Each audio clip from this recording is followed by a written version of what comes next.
I used to write that I wish Dan Petry, the former pitcher of the 1980s, could be my son. So, speak up, son. You're a guy from California. Sunshine, palm trees, beaches, Hollywood, the glamour life. Yet you've chosen to live in Detroit and Michigan. Now, my question is that the fact that you played in this ballpark in front of these people in an industrial town, okay, which is hard and it's cold in the winter, the fact you played in Tiger Stadium, has that had anything to do with your decision to stay here and make your living and start your home here in Michigan, in Detroit? Because I think it has. You know me very, very well, Joe, because I got to thinking about what I was going to say, and that's exactly it. You stole a little bit of my thunder. I remember signing with the Tigers as a 17-year-old, and the only thing I knew was California and Hollywood, and you said beaches and palm trees and things like that.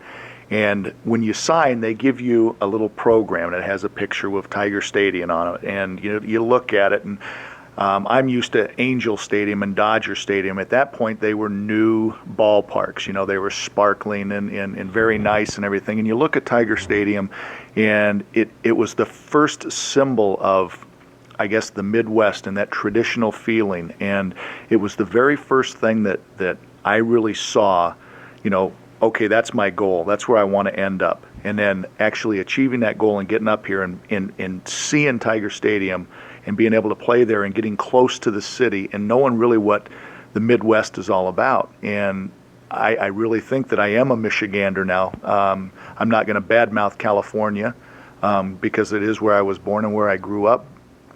I should say not where I grew up, where I spent my childhood. This is where I grew up, and Tiger Stadium was the big part of it. I remember after night games, and this is my first lasting memory of when the stadium was all quiet, everybody had gone home, and instead of walking through the concourse, I would walk again down through the tunnel, go to the dugout, and walk directly across the field and look up at the darkened stadium, the empty seats, and kind of think of, hey, here's a 20-year-old or 21-year-old California kid stuck in the middle of Michigan where, boy, I don't know if I could have pointed on a map to where Michigan was. And here I am, and just, I'm here in Michigan, and I'm here at Tiger Stadium, and those are my fondest memories are when, the seats are all empty. That Jackson Browne song, Stay, I think is the name of it. When the seats are all empty, let the roadies take the stage. We just want to play and play and play. It was just, those are my fondest memories of when the games were actually over.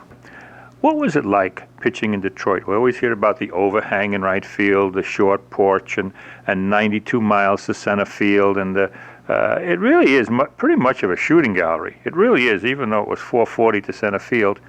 What did it feel like on the mound at Tiger Stadium? I don't think there's a better playing surface in the American League than Tiger Stadium at this point. I think the infield and outfield, pitcher's mound, everything about that field is just ideal. But I remember learning early in my career that you had to pitch to center field because it was 440 feet. So down the lines, it does become a little bit more kind of a bandbox, and the ball really carries. But two things you did have going for you was center field at 440, and also we used to call it, Fenway has the green monster, well, we had the grass monster.